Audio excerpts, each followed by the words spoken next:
Faly miaraka antsika tsirairay indray tonga eto amin'ny fandraisana ny mofinaina isika amin'ity talata ity. Soran'Andriamanitra isika fa mbola afaka mandray ny fahasoavana indray. Mba indirantsika any amin'izany anefa dia hivavaka isika.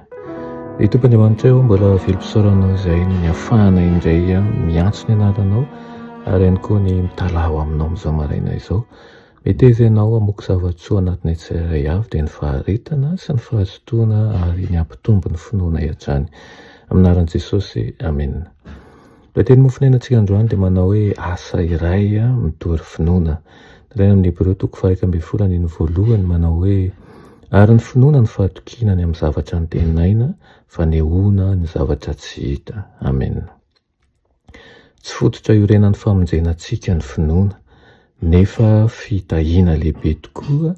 Izy no maso izay mahita, sofina izay mandre, tongotra mihazakazaka ary tanana mandray. Fitaovana ny finoana fa tsy tanjona hiafarana tsy akory.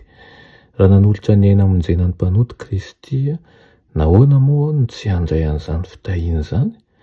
Ny finoako no mandray an'izany. Noho izany dia ny finoako no fahatokiana amin'ny zavatra nitenaina ary fanehoana ny zavatra tsy hita. Koa raha rehefa matoky sy mino aho dia mihavana amin'Andriamanitra amin'ny alalan'i Jesosy Kristy Tompo. Ny finoana mahavonjo no asain'ny fanahy izay ileferan'ny maha olona manontolo fehezin'i Jesosy Kristy sy ambenany. Mitoetra amin'ny Kristy izy ary mitoetra ao amin'ny fanahy Kristy amin'ny alalan'ny finoana izay manapaka ao ihany koa.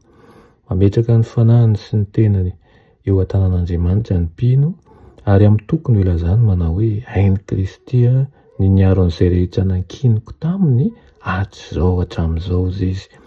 Azo antoka tokoa fa ho sasan'ny rano Kristy izany fanahy izany ary tafin'ny fahamarinany no sady sarobidy eo mason'i Jesosy izy.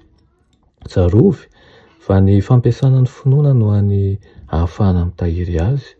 Raha toa ianao tsy mihetsika eo amin'ny toerana anankiray mihitsy dia hiahosa ireo hozatrao, tsy ho afa-mihetsika intsony raha tsy ambatanao. Dia toa ohatran'izany ihany koa ny fanandramanao ara-pivavahana.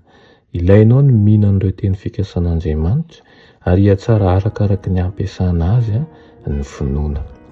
Zava-dehibe indrindra ny hanodinana ny rivo-piainan'ny finoana ny fanahy. Isan'andro isika dia mandray fanapahan-kevitra momba ny hoavintsika manjaka izay mifandindra amin'ny rivo-piainana manodidina ny fanahintsika. Ampamoahana ny tsirairay avy momba ny hery miasa mangina izay ampiasaina ary vokatra maro tsy hita maso ankehitriny no ho azo noho ny tenintsika sy ny asantsika. Ary raha saika namonjy an'i Sodoma noho ny amin'ny olo-marina folo ary Andriamanitra, nahoana kosa ny hery miasa mangina amin'ny tsara teraky ny fahatokian'ny vahoakan'Andriamanitra raha toa izay rehetra mitonona ho kristianina ka mitafy ny fahamarinan'i Kristy. Izany indrindra no tokony hikerizantsika sy hampitomboantsika sy hasantsika ampinoana mba hananantsika faharetana amin'ny fanarahana ny Tompo. Vavaka isika. Tompon'Andriamanitra eo mbola misaotra anao ny amin'izany teninao izany. Aoka ho vodim-pinoana tokoa izay amin'ireo andraikitra omenao anay ary mangataka ny fanahinao masina izay mba hikolokolo sy hampitombo ny rivo-piainam-pinoana izay anananay mba hahafahanay tsy ho variana ny amin'ny zavatra hafa fa hifantoka aminao indrindra ny satroboninahitry ny fiainana izay efa natokanao anay. Anaran'i Jesosy, amen.